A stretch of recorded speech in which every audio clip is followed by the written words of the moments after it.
Right, Link 341, welcome to yet another lesson in Linguistics 341, Introduction to Phonetics. Today we are going to talk about the phonemes of English, and I'll give you a survey of the IPS symbols that we use for the phonemes of English, and you'll be ready to do some transcription exercise of your name, which I'm going to tell you something more about at the end of this lesson and in a separate video. So without further ado, we can move on to the phonetic reality. The phonetic reality is not what we see, what seems to us to be the case, because when we listen to this waveform, this is just acoustic waveform. We hear "Where were you a year ago?" Where were you a year ago? Kind of a discretized signal. So there are words. There are some short breaks between these words. There are even sounds that we can distinguish. However, in this acoustic waveform, which is just the air pressure changes through time, real speech lacks the discreteness and strict sequentiality of alphabetic representations. Where were you a year? Therefore, phonetic transcriptions of speech are always abstract. With that in mind, we want to represent this abstractness of the speech with the symbol that we are familiar with, and with some symbols that we are not familiar with, which we will mention in a second. So first things first, these are the familiar IPA symbols, same sounds. So this symbol P stands for P, and you get this P for free because you already know how to write it from the English alphabet. B as well stands for B, T for T, D for D, K for K, G for G, and these six speech sounds are called or are known under the name of, that's right, stops. These are English stops, and they're called like that because they obstruct the airflow completely when you make them. So for a second or for a brief period of time, they obstruct the airflow that is running through your vocal tract that wants to get out of your mouth in order to make these sounds. The first one is voiceless, the second one is voiced, the third one, or T, is voiceless, D is voiced, K is voiceless, G is voiced. So these are voiced and voiceless pairs. The next four are F, V, S, Z, and we call them, that's right, fricatives. So I can reveal this. Fricatives are the speech sounds that we make when we create a narrow channel where the airflow escapes from, right?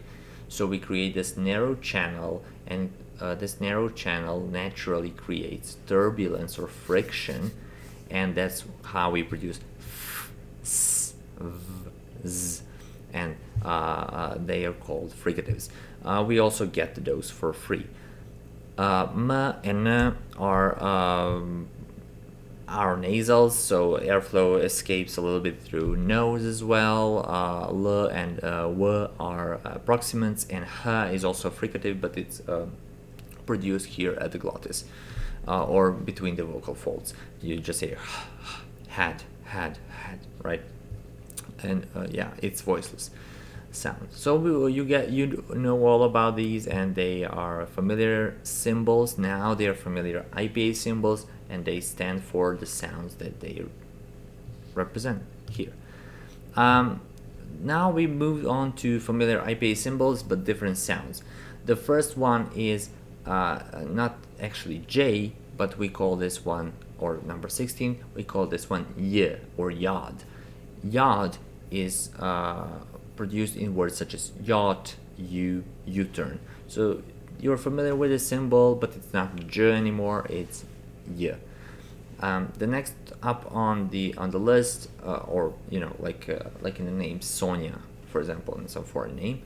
The next up on the list is A. A is a vowel that is not used in maybe in Canadian variety of English, on its own, but it's definitely used in some other varieties of English, such as Bostonian English. For example, you say pack, ca, smack, and so on and so forth, because you're pushing your tongue a little bit further in comparison to some other vowels, such as number 20, when you say hard, and then you push your tongue a little bit forward and say, instead of you say even more further, and there you have it. So this is number 17. Number 18 is heed, E, and I divided them into 3 columns or 3 rows. The first one represents the whole vowel. heed, The second one represents the just the first part of the vowel. heed, heed, The third one represents the second part of the vowel. heed, heed, heed, So heed, heed, E. And with respect to E, it's used in heed, be, lead, machine, pristine, and so on and so forth. E is persistent throughout the whole vowel. It does show a little bit different quality in the second part because of this following the, but it is persistent. And when you compare it to the following one, which is heed, a, oops, okay, a, heed, heed, heed, heed, heed, heed, okay, heed, heed, heed, yeah, I'll do this for simplicity. So the second one is actually a, heed, heed, heed, and the second half, or the first half is a, and the second half is e. The second half is similar to this second half, heed, heed, but as I said, this one changes the quality from a to e. heed, heed, So we get heed, a, right? And heed, as in hate. This capital I symbol here that you can see, we call it cap I. I'll introduce this symbol a bit later. Is connected to a, which makes a diphthong. A diphthong is composed of 2 vowels, and this diphthong is denoted as a diphthong with a tie bar. So it's denoted or indicated with a tie bar, which indicates that this is one singular sound. Now, a deep thought question for you would be, why is this one singular sound? Why don't we hear 2 sounds, as in a, e, a, right? So you can think about that, and we can provide an answer for you later. The next up on the list is hard, or ah, hard, hard, hard, hard, ah, hard, and it's quite prominent in many English words: hard, top, body, mom, and so on and so forth. Yeah, in comparison to this script A or typewriter A, we can say, for example, father, which is more close to this a instead of this a, right? This one, for this one, you push the tongue to the back of your mouth a bit more, and this is kind of a symbol that we have, like a, that you are familiar with. The next one is O, which is also diphthong, and the second part of this diphthong is made of this upsilon symbol, as in bode. For example, this is a diphthong in many words of English, and this is how it sounds. Bode. Bode. Bode. Bode. Bode. So the first part sounds like this. Bode. Bode. Oh, oh, ooh, ooh, ooh. So you find it in the words such as bode or mode. If you happen to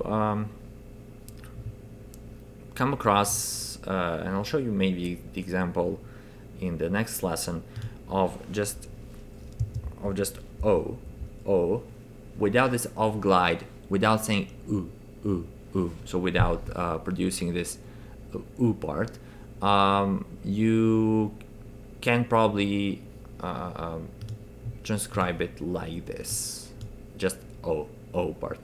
However, in most cases it will be a diphthong, so it will be a diphthong in most cases. The same goes for a. Sometimes a will not be a diphthong and you will produce it as a, or just a, without this off glide, or without this off glide, ooh. So yeah, that's about it for bode and a. And finally we have oo as in hood. Hood. Hood. Mood. Hood. Hood. Yeah, so the second part of this one is almost identical to this one. Ooh. Yeah, although the first part is ooh, which is which you make with your tongue back into your mouth, and a little bit higher than for a and for example. Yeah, that's it for these for this set of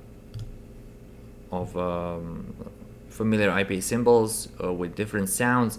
What I have to say is that for this symbol you can write a, but I will probably dock you off some points for doing that, so please stay away from this U symbol, because we have it here, right? It's a different one.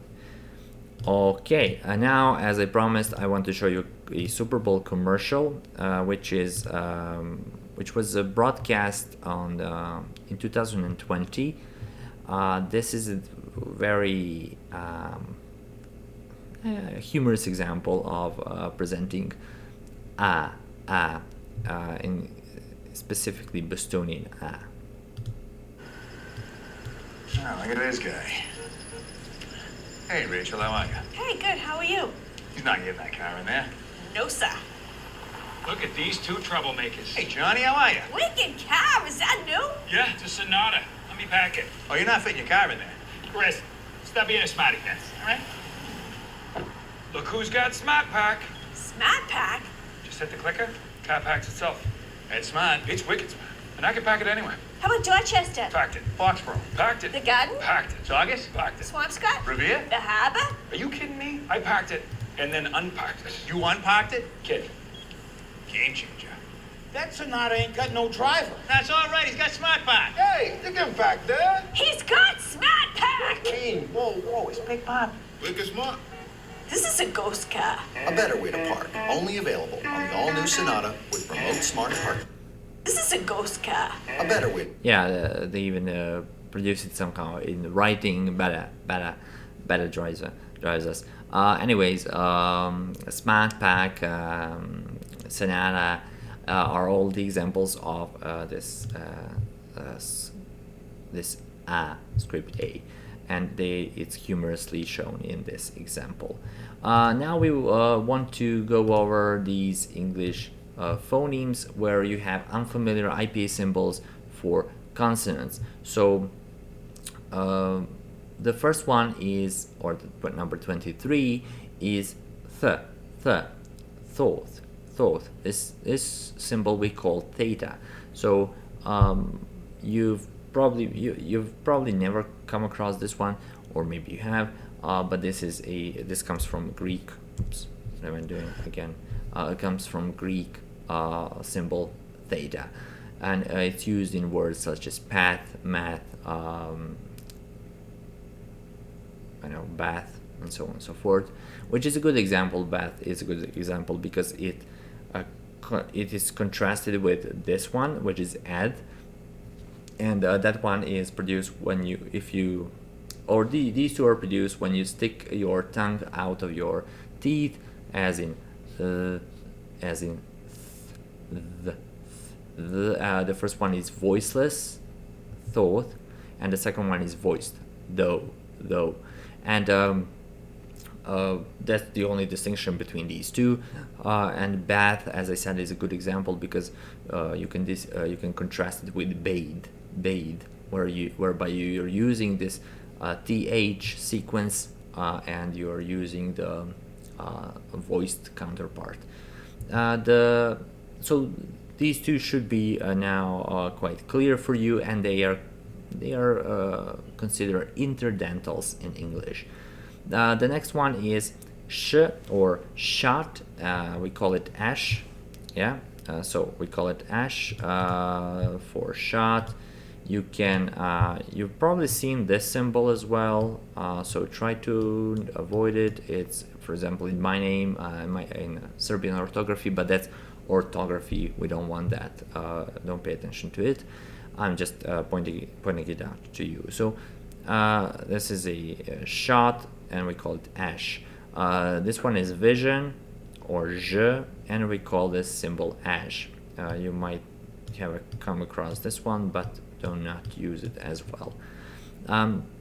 27 is engma, or eng, or engma. This one is produced when you are saying practically g, but releasing the airflow through your nose. So you're saying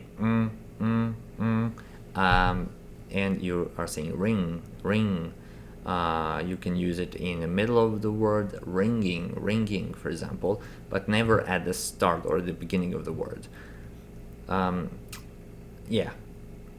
The next up is R. R is specific in English because it's kind of unique because of its retroflex property.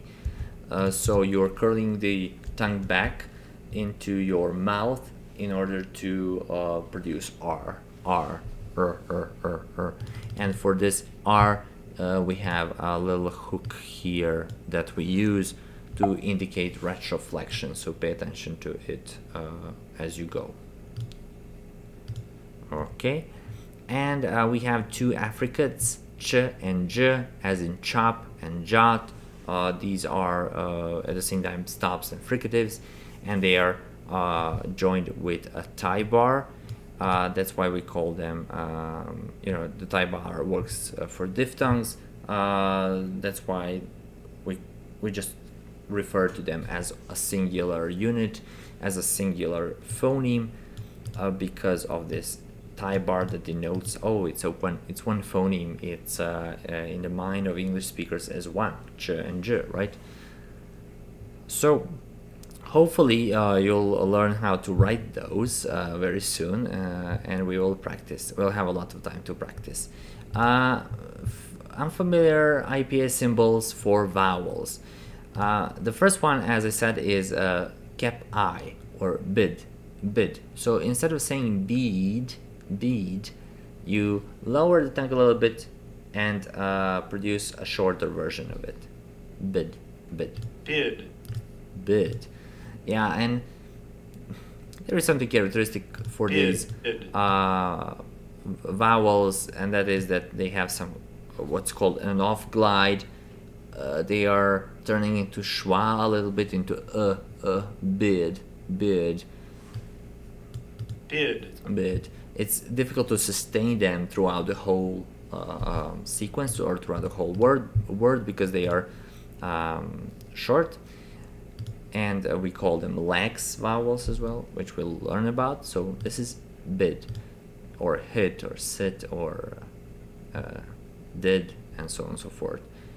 The next one is bed. Bed. bed. Epsilon in bed, in Bed. tad or get, and so on and so forth. The 33 is ash, called ash, and you lower the tongue a little bit more, open the mouth more for this one, and say ash, as in bad, Bad. sad, had, right? Bud. The 34 is Bud. bud. Bud. It's usually in these short words. We call it wedge, bud, cut, hud, and so on and so forth. Yeah, these two and which you'll hear right now, Hood. hood, are oftentimes confused, but this one has a more of a flavor. Hood. Hood, and this one, it has more of a neutral flavor. Bud. Right. I have to say, yeah, finally we have open O because it's literally open. It's not regularly used in Canadian English, but it's used in other versions of English, such as British English or Australian English, and we produce it like this. Board. Bold. Board. If you produce the word for, you might encounter that one as well. For, or and if you stop before you say segment, then you would encounter for, thought as well. And now compare these two vowels. This is the one that we introduced, as in hard, top. But this one is it's a rounded version. So we say o, like a with a cute puppy for the second one. Bod. Bod. And compared to this one, Bod. bod. Bod. So you can tell me whether these two are different for you or not, right? Because it depends. Some Canadians produce the second one, Bod. some do not. More diphthongs to come. This is I, and here comes the usefulness of the symbol, typewriter A, as in bide. Bide. Bide.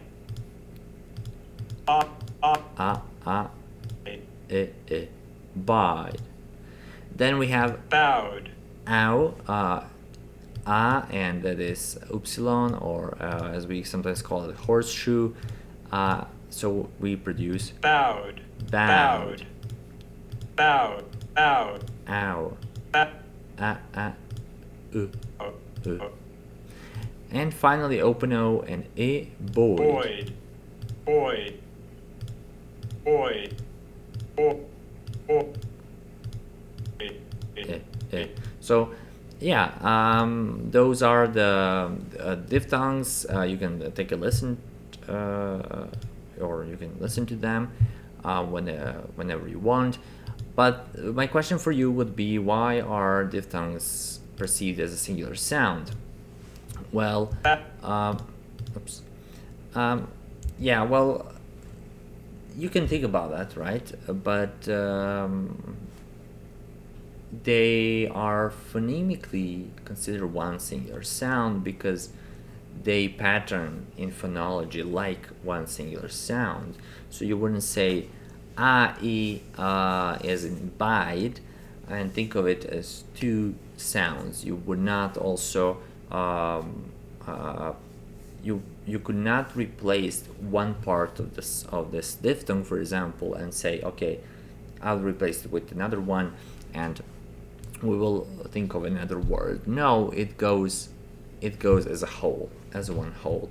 There are other reasons too, which I won't get into because it's where phonology comes in.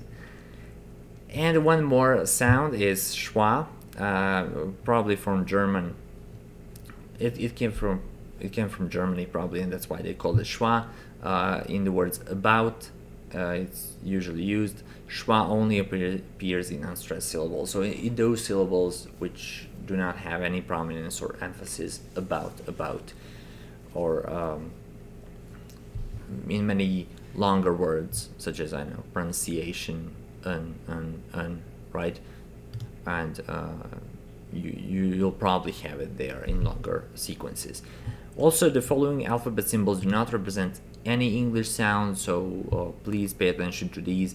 This might be used in the orthography in English orthography, but for the purposes of transcribing English sounds, you do not use these two, such as C and Q, as well as R and this X symbol or Y. These are speech sounds that denote other phonemes or phonemes that are present in languages of the world, such as this one is palatal stop, this one is uvular stop, this one is a trill, as in this one is and this one is ch, and this one is and this one is a French like as in two. Right, so it's a vowel, but not used in English, so do not use them for now. Another very important property of English words is the stress. Stressed syllable may be denoted by a vertical dash immediately preceding the stressed syllable. So stress denotes that prominence or emphasis for one part of the word, as in, for example, the noun Contrast. So the first syllable here is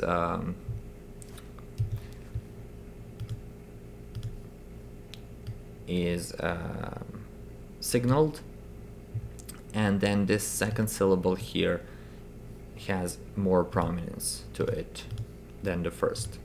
Contrast. So Contrast. And another property of unstressed syllables is that they receive this schwa. So a reduces to schwa, and we call it neutralization to schwa, for example, or reduction to schwa, because it loses this quality of being long or being tense, and that's why we say contrast, in order to contrast these two words. No pun intended. Proceeds and precedes is yet another example. Proceeds. Yeah, which is quite prominent as well. For this one, we use this diphthong O, as you can see here. Right, and this little diacritic here, so don't pay attention to it right now. No need to. But we talked about it. It's an aspirated version of our stop consonant. Finally, a very useful diacritic. So pay attention to this diacritic. We denote a stress with this one. So it's a dash or strike mark before the stressed syllable, right? Okay. Another use for the diacritic would be the syllabic consonant diacritic. So some English syllables have a consonant peak, whereby a consonant assumes the position of a vowel and carries the whole syllable. This can only happen with n, m, l, and r. When this happens, the consonant is said to be syllabic and is denoted with a small vertical dash underneath. So we denote it like this, right? So Kazan, button, eagle, feature are all syllabic consonants because they are the carriers of the vowel. They are in the nucleus of the vowel, right? And we call them syllabic. Yeah, there's, we can say more about that, but this is important for you for now to remember. For the next time, please prepare a phonetic transcription of your name. First and last is due 19th of January, 10 a.m. Unless we change something, because I'm recording these lessons before time. It can be as broad or as narrow as you like. Upload the transcription to D2L. I have posted a video that will show you how to use LaTeX to convert the phonetic transcription of your name to digital form. So we will learn how to transcribe a speech like this, for example, right? Or like this. So we will learn to do that in a computer program called LaTeX. Oops. Here it is. Yeah, good. So yeah, I think that would be all for now. See you very, very soon.